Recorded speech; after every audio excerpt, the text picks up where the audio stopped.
سارے سائنسدان کہتے ہیں زمین گھومتی ہے. اعلیٰ حضرت نے اتنی موٹی کتاب لکھی ہے زمین ساکن ہے.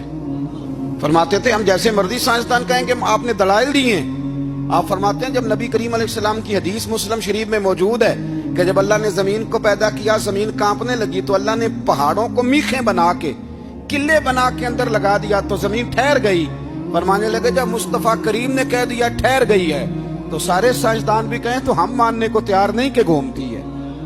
انہوں نے دلائل دیے. وہ ہمیں نہ روز کہتا ہے ڈاکٹر آپ کی طبیعت خراب ہے, کھانسی ہے, گھر میں کسی اور کو تو نہیں؟ ہاں جی ہے جی. وہ کہتا اسی کی وجہ سے ہوئی ہے. او خدا کے بندے, نبی کریم علیہ السلام نے فرمایا بیماری متعدی نہیں ہوتی, ایک سے دوسرے کو نہیں لگتی. اور بڑے سادے انداز میں مسلم کی حدیث ہے. ایک صحابی نے کہا یا رسول اللہ میرے اونٹ کو اس اونٹ سے خارش پڑ گئی ہے. تو اللہ کے رسول فرمانے لگے تیرے اونٹ کو تو اس سے پڑی ہے تو اس کو کہاں سے پڑی تھی؟ کہنے لگا جی وہ تو قدرتی معاملہ ہے. حضور فرمانے لگے یہ بھی قدرتی معاملہ ہے. اب ہمیں جو مرضی, اعلیٰ حضرت کے زمانے میں لوگوں نے کہا کشش ثقل ہے, زمین اپنی طرف چیزوں کو کھینچتی ہے. دلیل کیا ہے؟ وہ کہنے لگے جی سیب گرتا ہے تو زمین پہ, آم گرتا ہے درخت سے تو زمین پہ, امرود گرتا ہے تو, انار گرتا ہے تو زمین میں کشش ہے, کھینچ لیتی ہے. اعلیٰ حضرت فرمانے لگے شاباش, سائنسدان جو کہیں گے ہم مانیں گے.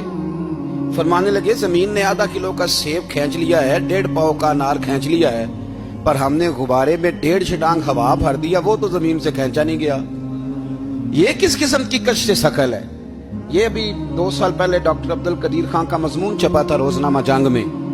وہ کہتا ہے مجھے وہ مولوی چاہیے تھا جس کے پاس قرآن حدیث بھی ہو اور سائنس کے علوم بھی ہوں.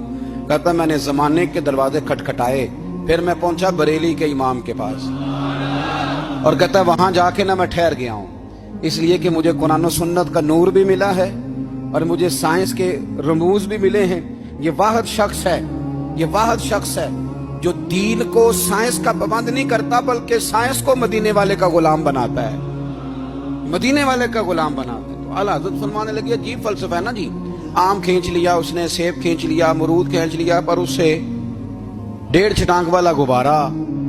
تو لوگوں نے کہا حضور پھر مسئلہ کیا ہے؟ آپ فرمانے لگے مسئلہ یہ ہے کہ ہر چیز اپنی اصل کی طرف لوٹ جاتی ہے. ہر چیز اپنی, سیب امرود انار زمین سے پیدا ہوتے ہیں تو زمین پہ گرتے ہیں. ہوا کی اصل اوپر ہے, اس لیے جب غبارے میں ہوا بھریں گے تو ہوا اس کو اوپر لے جائے گی. ہاں جب اس سے ہوا نکل جائے گی تو پھر غبارہ جو جس کی اصل ہوتی ہے ادھر لوٹ جاتا ہے. انسان مٹی سے بنا ہے تو جاتا کہاں ہے؟ مٹی نہ تے مٹی رہنا ہی. ایمی کا دی بلے بلے.